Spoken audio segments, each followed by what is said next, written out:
year, over the course of the month. And actually, we know that statistically, it shifts over the course of your day.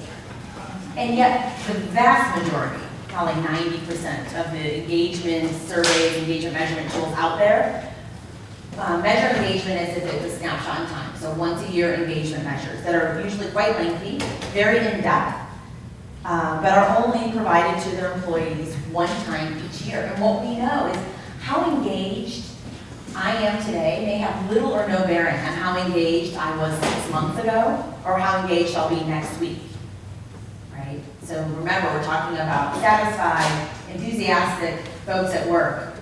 We can't measure it using a snapshot in time. We need to be able to keep our finger on the pulse of engagement. I'll tell you a quick example of an organization that one of our customers that we work with to encounter this. So Travel and Leisure Company had a high churn issue.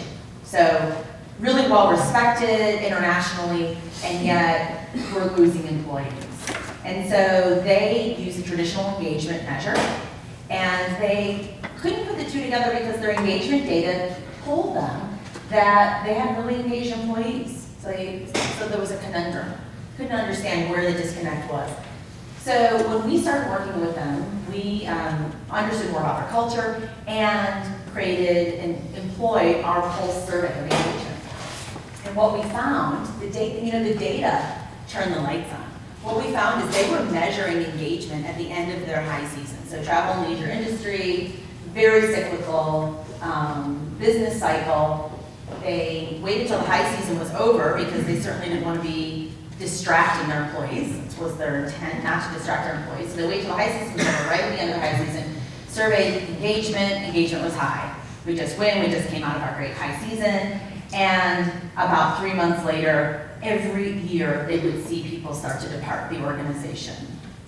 So just by measuring once a year, just a really simple example, they were missing data on what was really happening in the organization. So that's my number one point. We need to keep our finger on the pulse of engagement regularly. We need to make it easy for organizations to do that. Okay. Nugget number 2. Engagement is personal, but we treat it as if it's generic.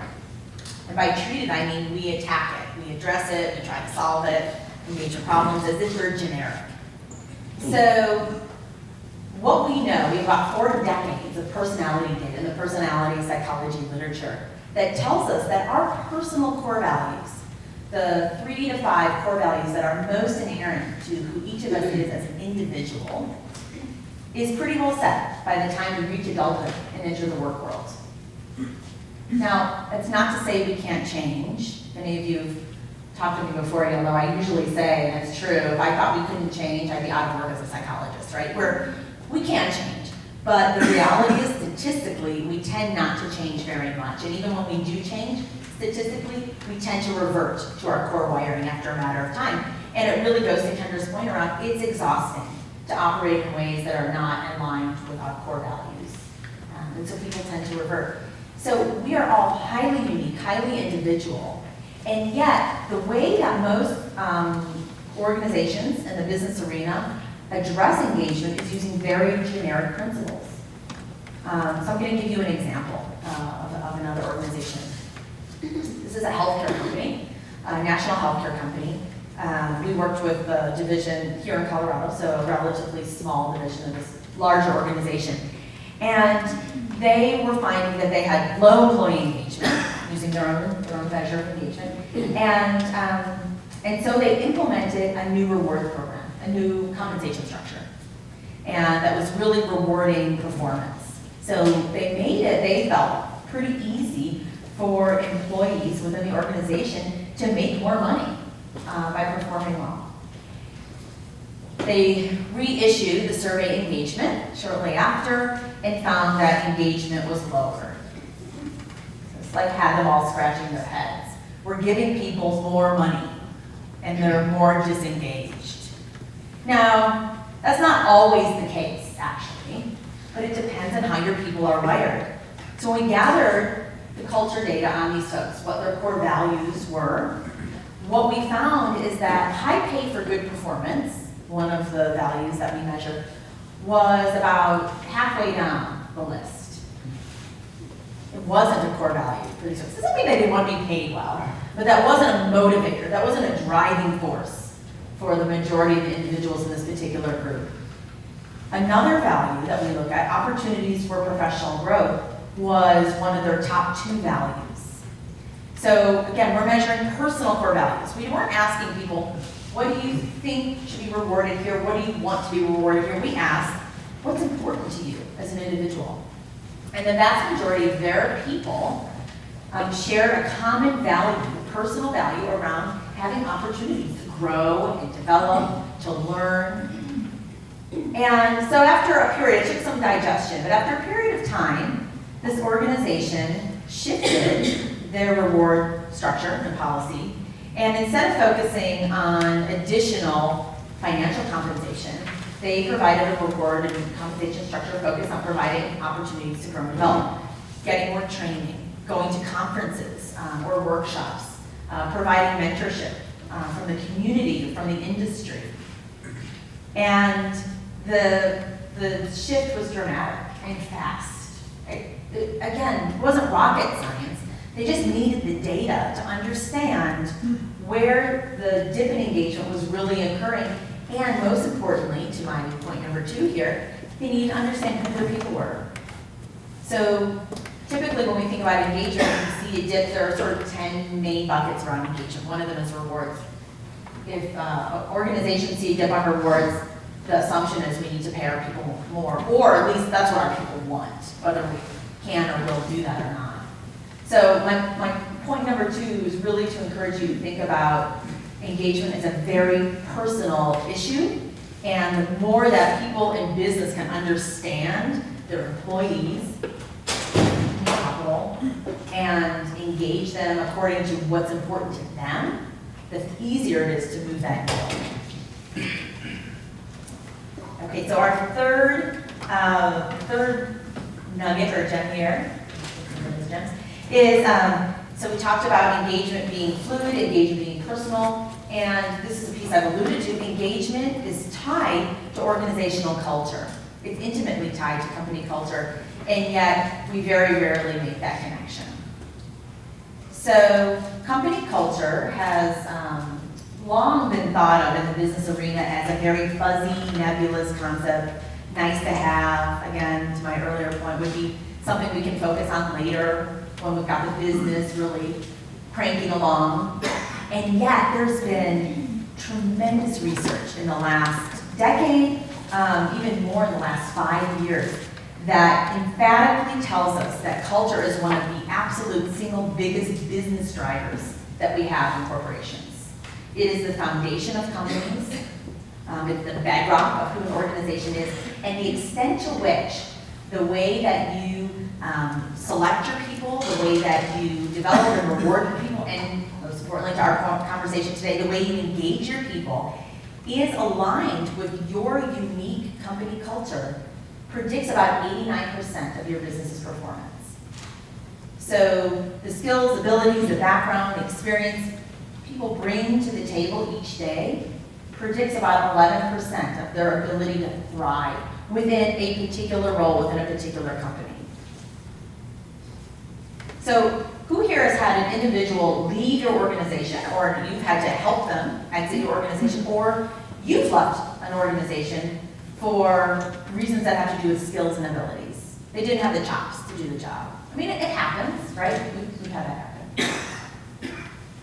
I'm throwing sort of a easy hit here, but so how many of you have either left an organization, had to help someone leave your organization for reasons that have to do with fit with the team, fit with the manager, fit with the company culture, fit with how you do things, personality fit?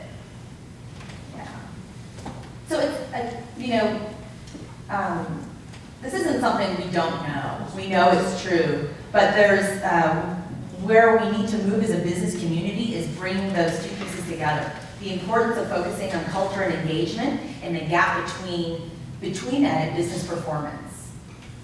So a quick example on this particular piece. So the link between company culture and employee engagement. One of our clients came to us. This is a technology company on the West Coast, small technology company. company, startup growing rapidly, had just been acquired by private equity, and had failed to meet their numbers 2 quarters in a row. So that doesn't make the investors very happy. And so they and the leadership team came to us to ask if we could help them embark on a culture change initiative to increase the engagement of their employees. What they believed is that they had a lack of accountability in the organization.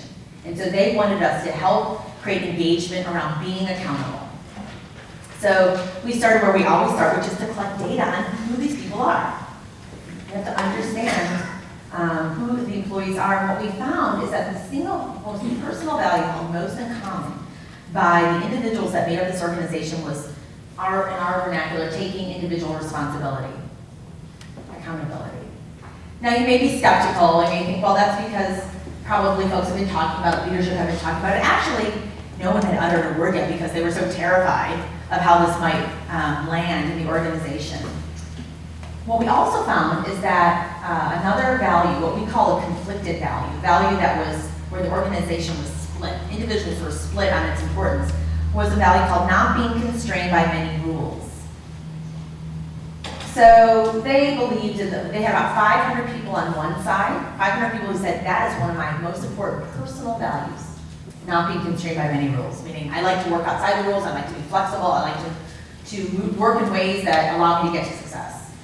And the other half of the organization said that exact very same value was one of their least important values. And what they were saying is, it's really important to me to have consistency, predictability about rules and regulations, and I place great value on that. So they thought, the organization's leadership thought, this is probably a difference between G&A and marketing, or segments of the organization. When we dug in further, we found that it was a conflicted value in 6 of the 7 subcultures, 6 of the 7 business units in this organization. So now we had their attention. And when they started to have conversations with managers and leaders, they found example after example after example of how the split on this value was causing stagnation around getting projects done, around prioritizing what was coming next, around creating product. And that, in turn, had resulted in a tremendous loss in employee engagement. Can you imagine how demoralizing it would be to constantly come to work and be conflicted and be having non-productive conflict around, or even just disagreement around what we're doing, where we're going, how to get a project done. So what this organization realized they needed to do was to address employee engagement, was not to create a huge change in how they did business, but to address this particular cultural value around rules. And so they did that. They took it off the bubble. They could have actually moved in any direction. They decided to make it a bottom value based on where they were going as an organization. They felt like they were maturing as a company, and they needed rules to become more of a constant in their organization and in their culture. They had a very small amount of attrition, far less than they were concerned about or expected. The people for whom that was incredibly distasteful, who was just such a misalignment where they left, vast majority of the folks stayed. And they almost, within 6 weeks, when they did a pulse survey of engagement, they found that engagement had ratcheted up significantly. At 6 months, they found that employee satisfaction, sort of like, the deeper measure of one of the deeper measures of happiness at work. And at 12 months, they found that productivity had increased dramatically. So engagement and culture are very intertwined, and both significantly impact business productivity and profitability. These are not just nice to have concepts. They should be leading the conversation, not the afterthought. So in closing, I want to leave you with just a recap of those 3 tools that I would really encourage you, again, to think about whether you are part of an organization, or you work with organizations, or simply as an influence in our economy, because employee engagement has a tremendous impact on organizational profitability and thus Boulder's economy, business economy in general. Keep your finger on the pulse of engagement. It's a living, breathing concept within companies, and it needs to be understood on an ongoing basis. Make it personal. Your people are not clones. You wouldn't want it to be that way. And yet, we tend to think of engaging our employees and supporting them as if they were. So understand who your people are and engage them according to what matters to them. And then last is really making sure you're tying engagement to company culture. Again, thinking about company culture not as a side note, but as a driving force in your business. So we need to move the needle by incorporating robust measurement and management of employee engagement to drive engaged human capital by making it active, personal, and culture-driven in order to really significantly impact the economy that we all care about. Thank you.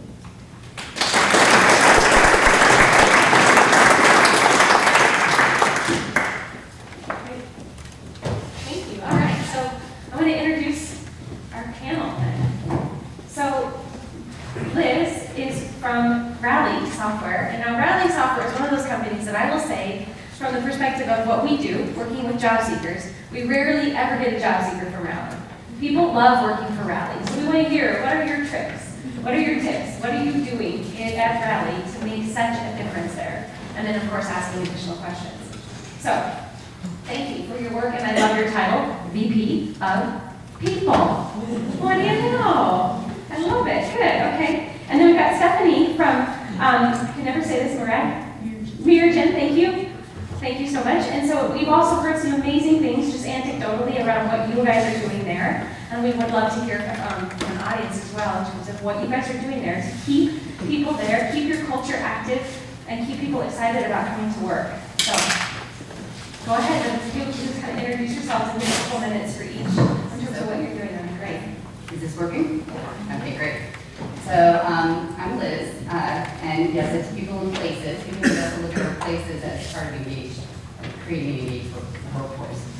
I've been at Rally for about 4 years now. My background, I've been in the HR fields for years and years, at large tech companies mostly, Hewlett-Packard and Sun Microsystems, and then started moving into the smaller companies and clearly with Rally.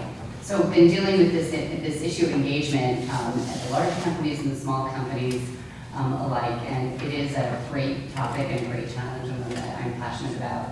In terms of Rally, I don't know how many of you are familiar with Rally. We are a software company, and we develop solutions to help with the software process and developing software. And so we have a tool and we have a professional services organization. And so the software process is an agile methodology. In the old way of doing software, and a lot of companies still do this, is in a waterfall methodology. And agile has really changed the way that we look at software development, and it's dependent on culture and leadership. And so when you think of agile, it's around shorter time cycles, iterations, focus on the team empowerment, team strength and wisdom. And leadership is different in that world. And so we have this professional services organization that works with our customers, and a lot of times is leading our sales process and helping organizations shift their culture. And it's really core to our solution and how we work with our customers. So how does that relate to us internally? It's what we sell, so it's what we believe. And from the from the foundation and the beginnings of the company, there was an intense focus on these concepts around team culture, leadership, servant leadership, personal responsibility, and things like that. And so it's really, and what Natalie talks about, when the company was founded, there was an emphasis on what I call vision, mission, values. And our founders, Tim and Ryan, were passionate, are still passionate about the values and who we are. And values to us are those things that are, it's not what we're striving to be, it's who we are. And we are in a very advantageous situation that we still have the founders, and the company's been around for 13 years now. And those values hadn't changed much, actually. We've iterated on them, that's a common term in Agile. We've tested them throughout. I think we need to do that again this year. We've been public now for 2 years. And so that was a core foundation for us is how we think about our values and our vision. We also think a lot about intrinsic motivation. And people who are at Rally are very passionate about our solutions, our products, and not just the tool, but again, culture transformation and creating organizations where people can thrive. And there's a lot of studies out there about agile methodology and quicker, our customers getting their products to market quicker. But I look at, in my role as the VP of People, of how do we create these great cultures, not just for Rally, but with our customers. So I'll stop there and then we can go into some of the questions. Perfect, go ahead. Hi, thanks.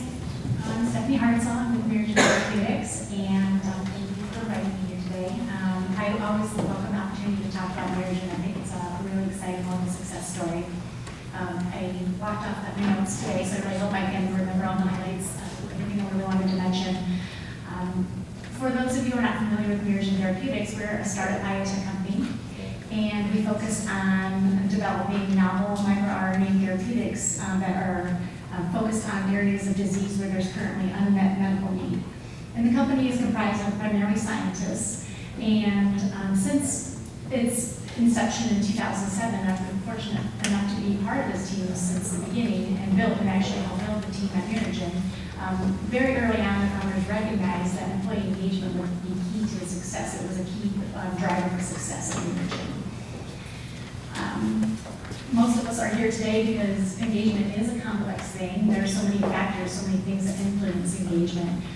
But we do know that based on decades of surveys and engagement surveys, that there always tends to be kind of these top engagement factors that always kind of make the top 10 things that are important to people. So using that information and then also using the basis of just years of experience in the biopharma industry, the founders and the early team members at Myriad set out to really essentially establish the fundamental engagement procedures and policies that they felt would be required for success and innovation in the company.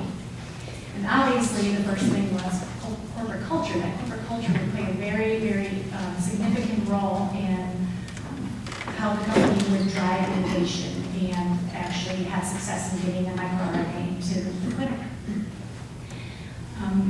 And then thinking about the culture, the team also realized immediately that there needed to be some key values and some guidelines that would be expected of people, something that would help continue to maintain the ideal culture that they saw at Myriad. And very early on, in the very first year of Myriad, the team got together as an off-site exercise and actually developed a set of key core company values together as a team. And the key values were, essentially the how we were going to achieve our goal. And taking that information, and to use a sports analogy, if you are not keeping score, you're just practicing, right? So we knew that we needed a way to essentially keep score and have some metrics of how people were actually deploying these key values. So the next challenge for the team was to then develop a robust performance review system that not only tracked goal achievement, but how the employees were essentially incorporating the core values into their day-to-day activities and keeping it at the forefront of their work, in their minds as they perform their work every day.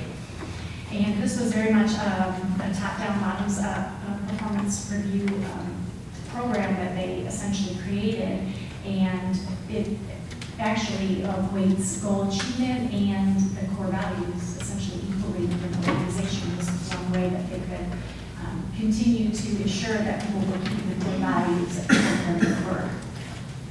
And then the last important fundamental piece was to identify an overarching leadership style that they would essentially drive within the organization. And they wanted to ensure that all of their managers were trained and well prepared to essentially drive engagement and drive innovation at Myriad. And fortunately for the company, our CEO, Bill Marshall, who actually was a postdoc here at CU in Mark Prevost, he's been a long-time advocate of the situational leadership model. And for those of you who may not be familiar with situational leadership, it's an adaptive leadership model that it incorporates also some some levels of servant leadership as well. And it allows managers to address not just individuals, but individual tasks and competencies, and helps managers understand when employees need directive behavior or supportive behavior. And the difference being that, as we come into positions, we bring with us certain abilities and competencies, but we always want to learn and move on and learn new things. So understanding when someone can work autonomously and when they need a little bit more hand-holding is very important. So with those three fundamental things in place, that set the stage initially for engagement, but then moving forward, there were other engagement-driven or engagement-focused efforts that were considered and then implemented in the company. One of them being opportunities to work with external collaborators and partners. And this was very important. This was something that allowed the employees to continue to learn. And it also gave the organization, we have, I should mention, we have a fantastic scientific advisory board. And being able to work with these external groups was something that is it does drive engagement. And it also, it ensures that it's external validation that the company is really employing sound scientific principles. And in addition to the learning and the validation, it also is an opportunity, I guess, if you think about from the competitive landscape, it ensures that we can stay competitive in our field. Another area of engagement includes just flexibility. As we recruit individuals for our company, we not only look for the best and brightest talent in the area, but we look for individuals who are adaptable and flexible, individuals who can work in a fast-paced, changing environment. And in return, the company, we want to reciprocate that flexibility and offer work-life balance and a lot of flexibility in the sense of schedule. Additionally, we have a tremendous amount of communication that takes place. Part of the situational leadership model, it involves a very constant, regular communication. So managers are having one-on-one meetings. There are also mid-year reviews, and then there's also an annual performance review. And this constant communication, it's a mechanism to, number one, recognize high performers and also recognize when people are struggling. So that communication is really key. And at the end of the year, when we get to the annual performance review, this constant communication really eliminates any surprises. So it culminates in expected outcomes at the end of the year. And in addition to the one-on-ones and the performance reviews, we also have weekly staff meetings, and this is essentially a mechanism to foster transparency in the organization. Another key engagement tool is just working in high-performing teams. And it may sound simple, but the philosophy at Origin is that diverse teams always make better decisions than individuals. And this is essentially a way that we can foster accountability within the organization. I'll give you the 1 minute sign. So hopefully we can expand on some of these. Absolutely, that's great. Thank you very much. Good. So are there any questions from the audience in terms of, for someone on the panel?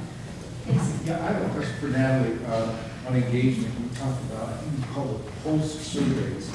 And for companies who do an annual engagement survey, could you describe how you survey teams where they don't result in survey fatigue and keep the participation rate up so you can still have that rich, robust data that you need? Yeah, that's a great question. So just make sure all heard it, but sorry, it's like laying in bed and I can hear the fire alarm. So I was like, what would we hear about?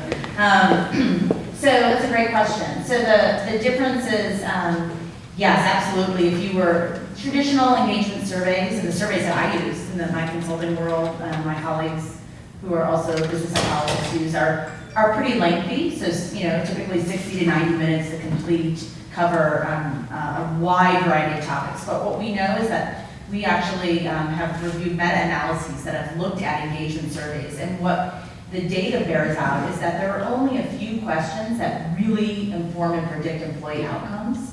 So that allows you to do pulse survey measurement with very brief surveys. So for example, the pulse engagement survey Roundtable uses that we've developed takes 90 seconds to complete.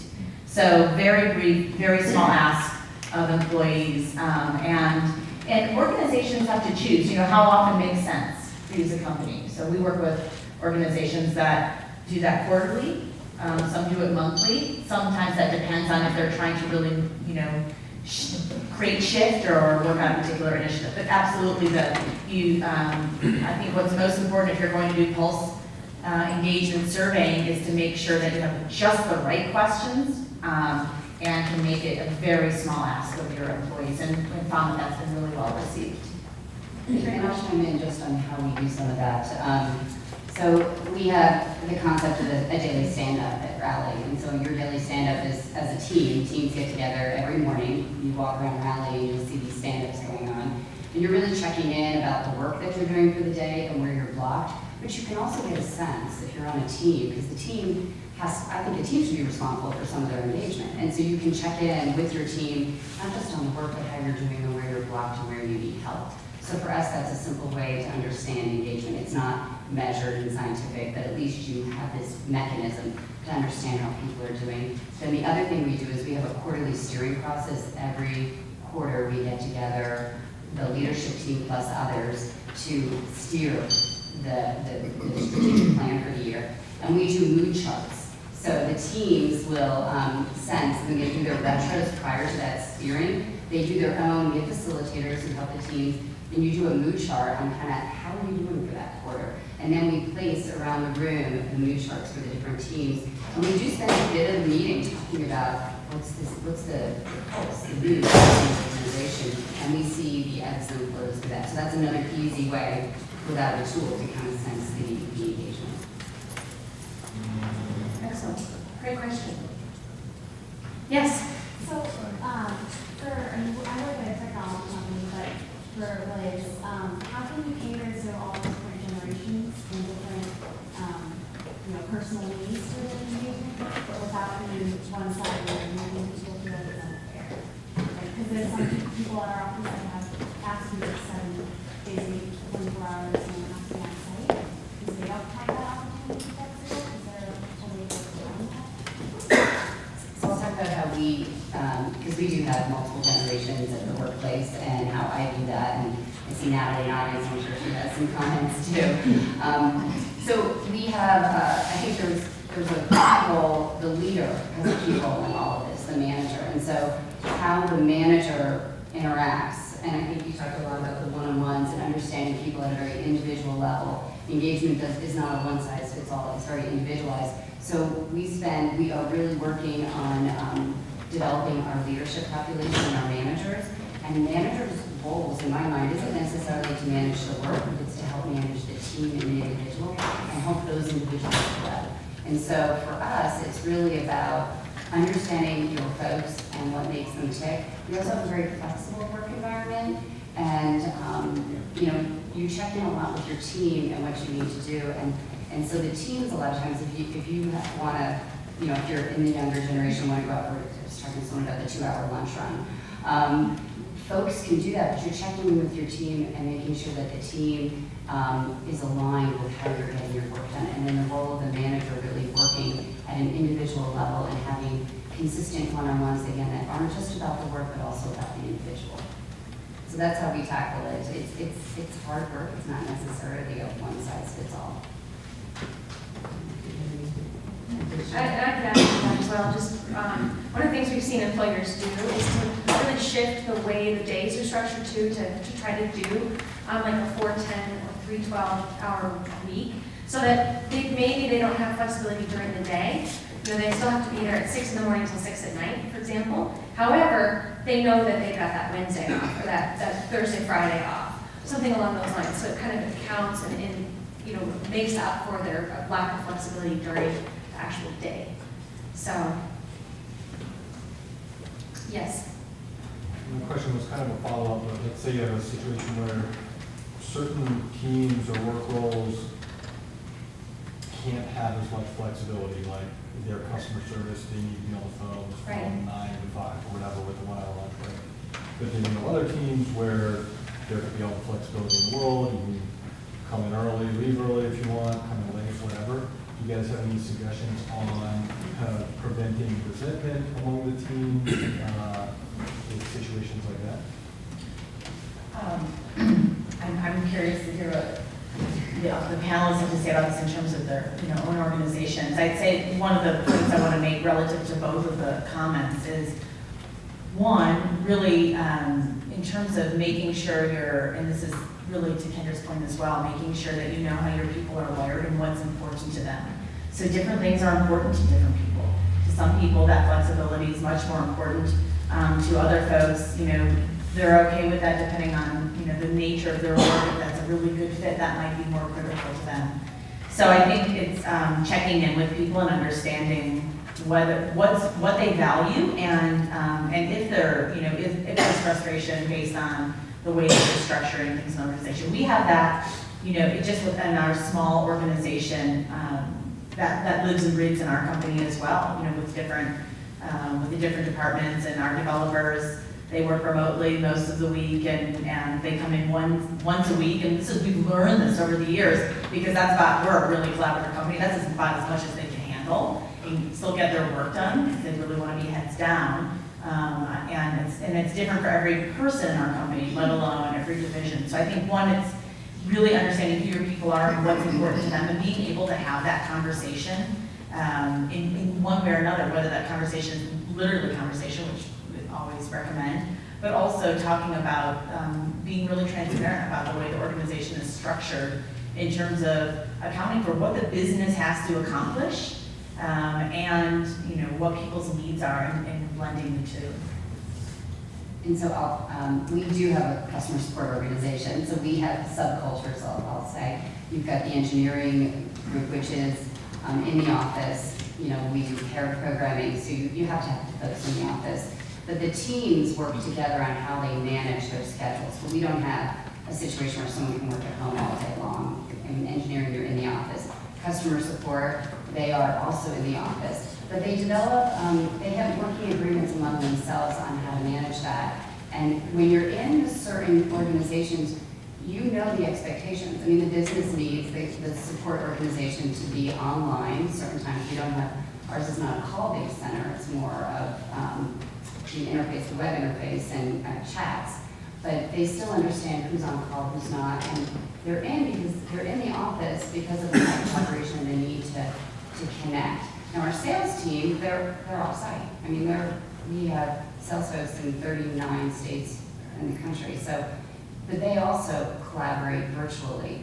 I think you agree with that. You come to those agreements as a team on what works, and I don't see resentment from one team to the other.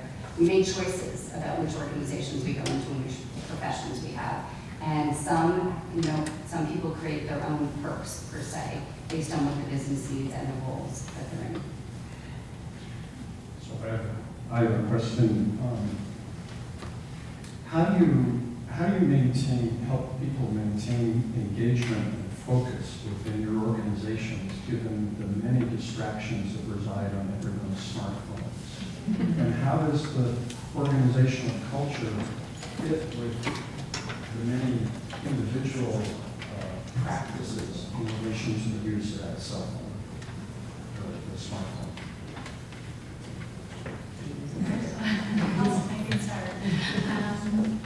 So we do have some corporate communication policies, social media policies, but overall, the organization is quite flexible and lenient when it comes to taking advantage of some of the technology that we have on our phones and our computers.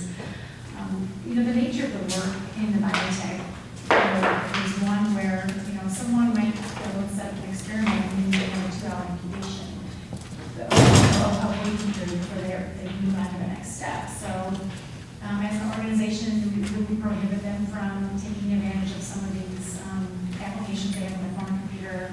We do not, as long as it's something that, number one, does not have an effect on business continuity. So, for example, they are downloading massive quantities of media or doing something that would be affecting systems, for example, and affecting productivity, that would be a different story.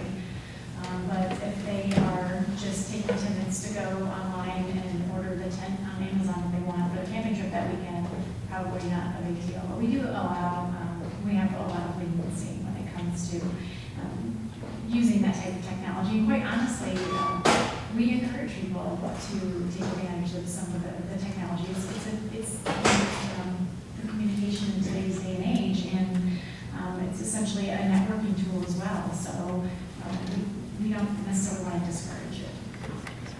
And I echo a lot of that. We're a software company, so we use lots of different tools and technologies. And we have a tool that we bought a company a couple of years ago called FlowDoc. So we have an online chat, and the engineers are very linked to using technology to get their work done. So technology is embraced, blogging is embraced, all of that. In terms of how do people get their work done, the daily stand-up is critical. So when you're meeting every day, and it's not just engineers across the company, you're talking about every day what you're committing to getting done to the team. And so there's high personal responsibility because you're saying to the team, this is what I need to get done, this is where I'm blocked, this is where we need help. So we have a culture of treating people in a very adult fashion, and we trust people will get their work done. The manager jumps in when someone's having a problem with performance, but it's a high accountability, personal responsibility culture. And I think that's why we have such high engagement, because people feel like they're trusted. It's not always perfect, by the way. We have our tips, but that is the goal. I'd say that I would just add to that we do spend a good amount of time just coming back to our North Star around what are we here to do, what is our purpose, what are both our business strategy, what are strategic, we think about at Roundhead, strategic measurable goals. So that's where we begin. What are the strategic measurable goals for the organization, and that builds down to what they are for each part of the company. It goes down to an individual level. Everybody understands that what the 2 to 3 most important strategic measurable goals they have that relate back to our overall business strategy and our culture, our core values, so our 5 core values. So we also have a weekly stand-up for the whole company, and then we use a technology so that everyone's communicating each day about what their 5 priorities are. So we all are kind of holding ourselves accountable, holding one another accountable. And then when we meet monthly, we start off our time together with a reminder of what are the business goals we're looking to achieve, and what are the values, the core values that drive that work, and making sure they're living and breathing, and if anyone's having issues with them, that they're speaking to that. And that we've learned that approach really allows people to flourish. And so the opportunity to be distracted is minimized, because there is deep passion and focus on what's to be achieved and the overall mission. I don't have a question. I don't have a question per se, but I wanted to, I worked at Rally, and I can say that the main thing that is, I think, a huge driver of high engagement is purpose. Ryan Merton's amazing, leader, and I got a little too, when I was there at consulting assignment, and I was just floored. I wanted to get involved in everything. And yeah, I just saw that across the board at Rally, and I think the management team, executive team, and especially all leadership, which is that, should really find the purpose. It's a software company, but I think Ryan's purpose was, I'm here to change the world, and I'm here to make a difference. And yeah, it's a software company, and a lot of people wouldn't even find that purpose, but people can get behind that. So that's just something I wanted to mention. Thank you. When I say vision, mission, values, I should touch on that. I would actually like to add, so when I was mentioning that we generate our key values and that we incorporate that into our performance review, the goal line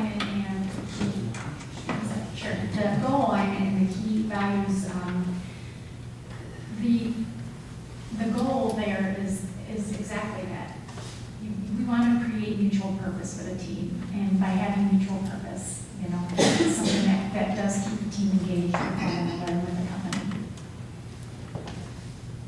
And I would say from a job seeker perspective too, why we hear a lot of job seekers leave a job is because they never felt like their work was aligned with a strategy. There wasn't a strategy at all that they were clearly targeting and working toward. And so, you know, I see this in a lot of the organizations too that just don't have that clear strategy around why are we doing what we are doing. I mean, you guys heard me say up on stage a few minutes ago that we are going to target 1 million people by 2025. I have no idea if we're going to hit that, right? I mean, I want to, but that's our goal. Like so every day it's like, how can we get there? How can we get there? How can we get there? But you have to have that strategy, and too many businesses right now are missing out on that thing. And we joke around in our office that the strategy is just make money, that's the strategy. And that's not enough to keep people fired up and interested and engaged. So, other questions? I have a question. I'm a manager of volunteers. I have a body of about 75 volunteers that, you know, speak to me a lot about what they need from me, what they want from me, and I'm trying to make it a two-way conversation. But individually and professionally, I'm just interested in your thoughts on what employees, what the people in a company can do to engage their leadership. Because sometimes from the top, things start to, you know, roll away, or people start going off on a vision that the rest of the team isn't committed to. And so I just wondered if any of you have some experience with that or ideas about engaging your leadership the other way around.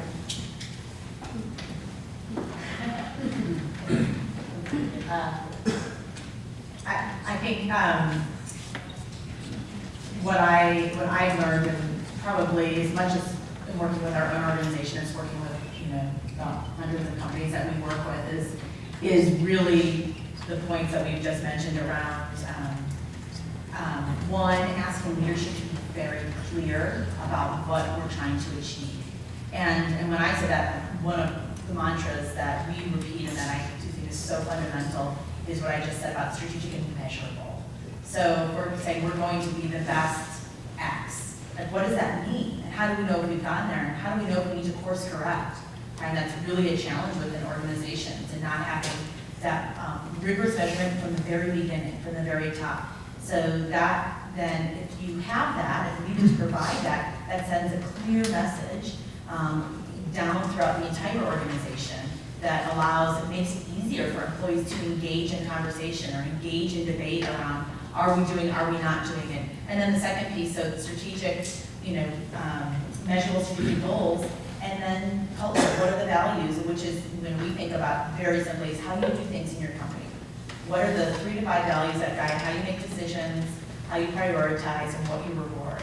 And if leadership, when leadership is really clear about those 2 pieces, it makes it very easy for one, the rest of the employee body to understand their role and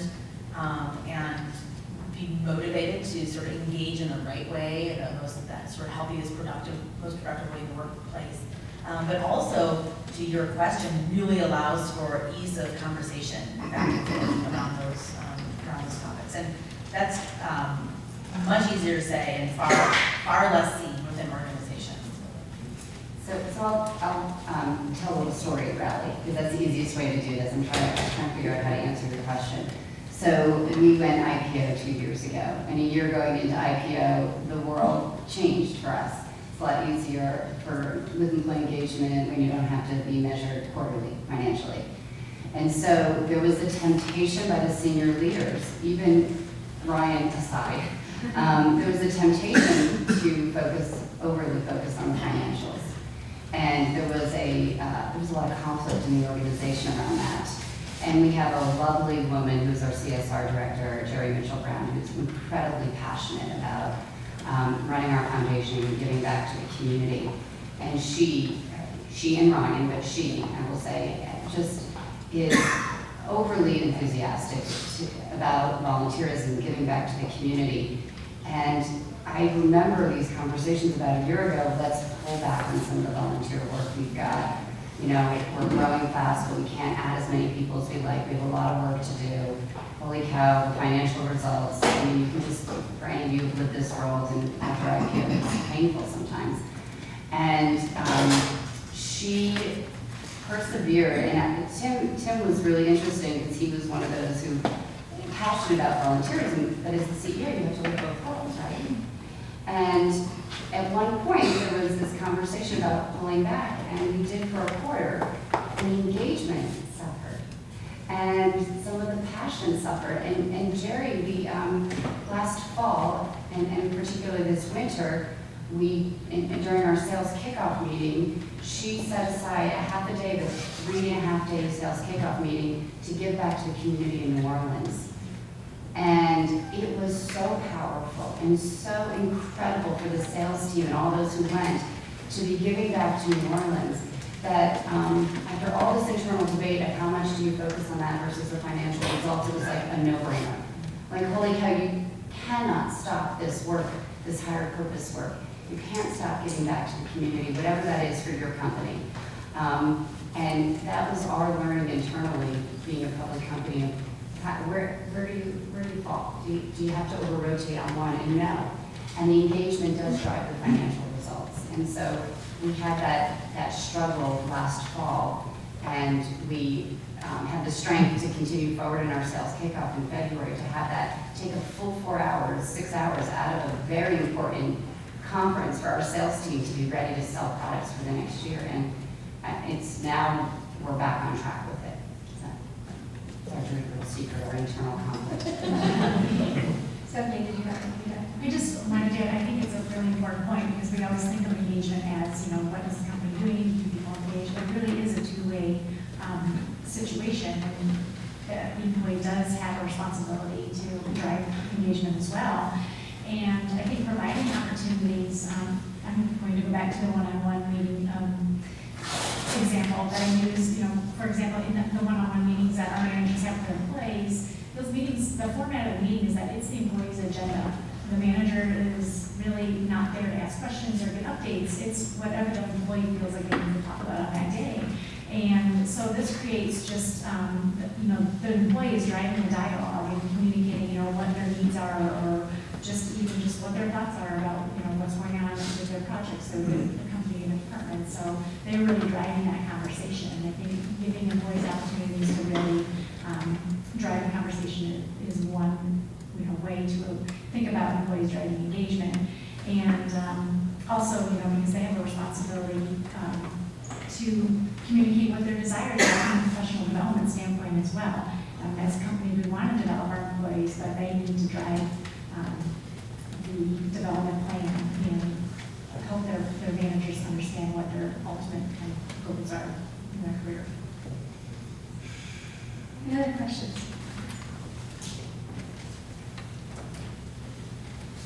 One of the things that I heard comment was perhaps, you know, transparency and treating people like adults. Some of those are big qualities that contribute to engagement. One of the things that sometimes we struggle with within the sales office is our role is very dependent on operations, on all the other pieces coming together successfully. So what you deliver on what you promise, perhaps. And sometimes with other departments, we have challenges of things not working the way they're supposed to, or it's not as timely, and that I think within the sales team, sometimes our sales managers really fixate on that and can't get past that. And, you know, as a director, you try and explain to them that, you know, it is being addressed, but I also can't share information that this person might be on a process improvement plan, or this person is being coached and counseled appropriately.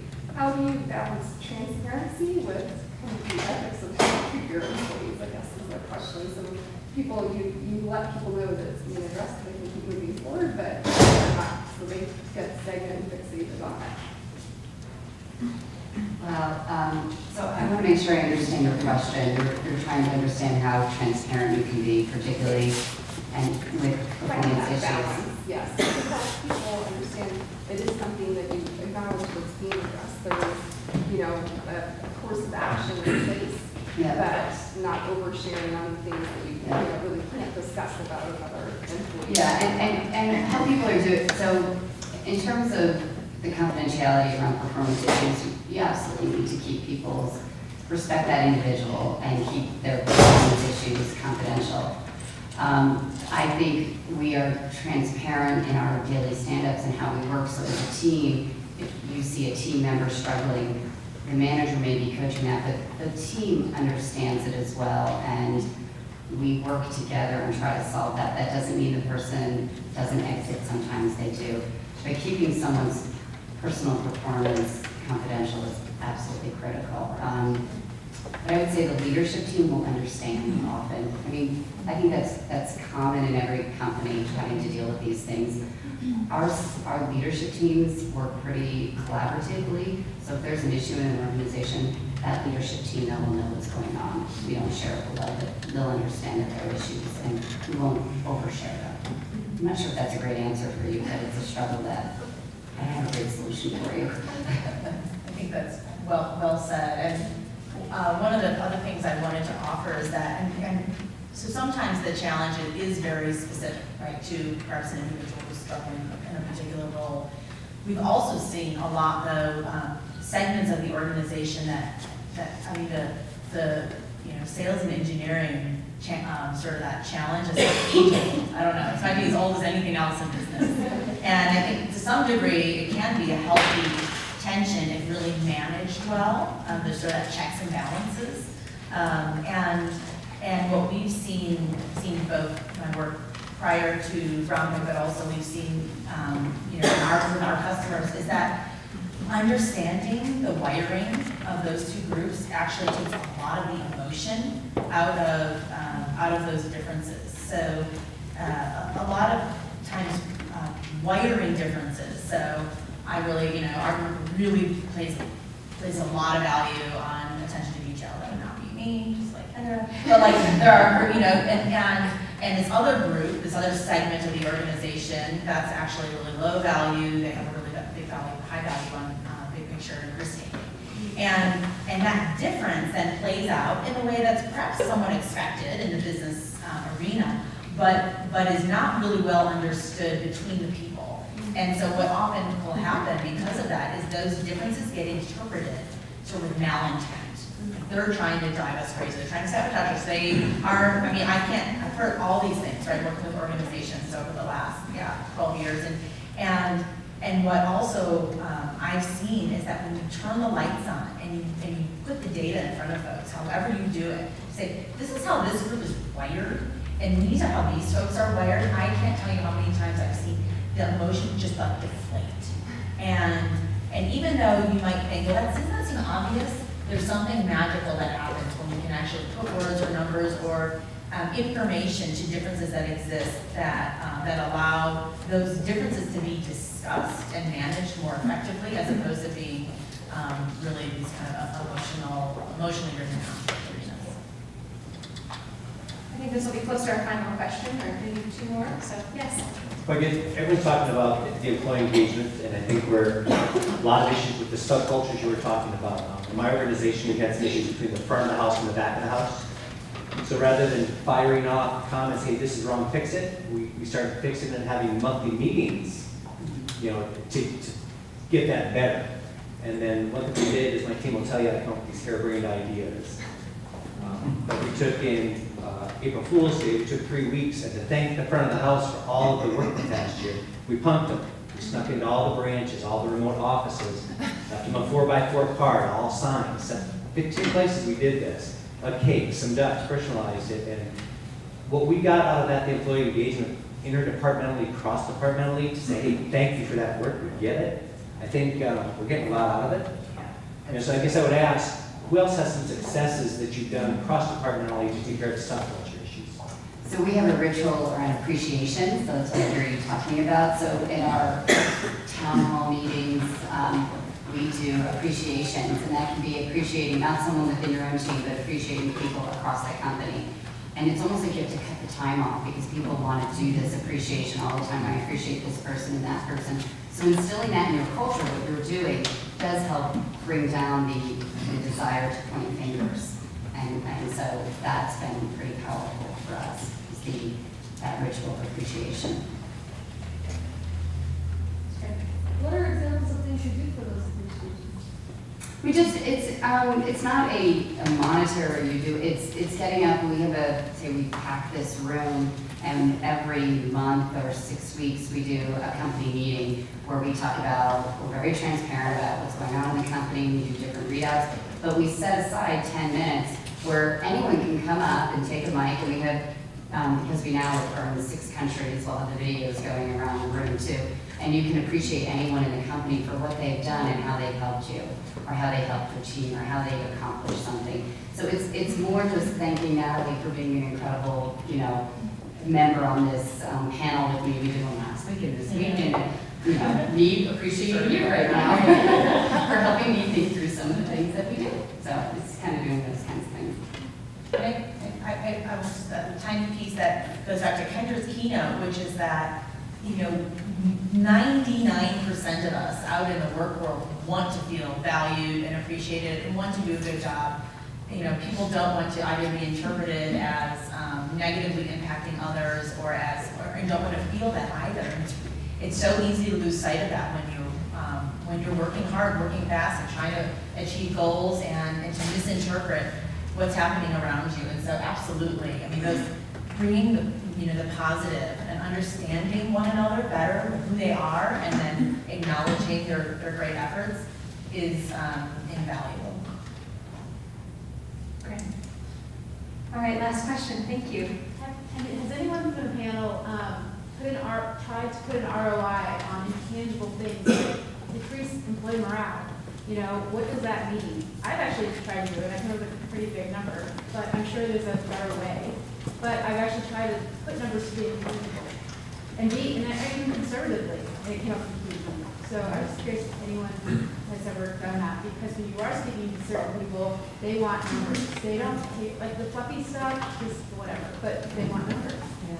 So I mentioned at the beginning of my talk that absolutely, it is difficult to put numbers to that, and yet it's critical. It's critical that for those of us who are just inspired by this work and see the anecdotal impact, and certainly all of the folks up here, we don't probably need those numbers, but in order to influence and to get the attention of leaders in the business arena, absolutely we need to tie it to business outcomes. And so there's actually some good data, and if you want that boring white paper, you can feel free to, anyone who wants to drop your card up here.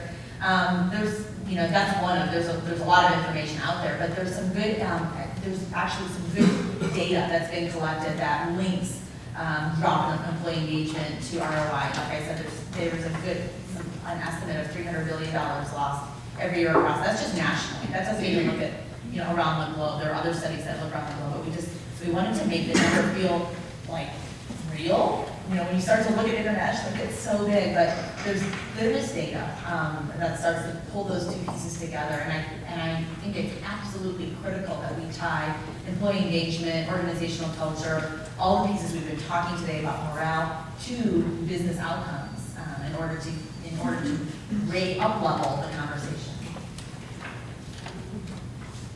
I think it's safe to say too that, these numbers are not untruthful. So just looking at 10 hours a week getting lost. I know, I see it time and time again, it's not just anecdotal, we definitely have the data behind it, that at least a quarter of the time people are not actively engaged.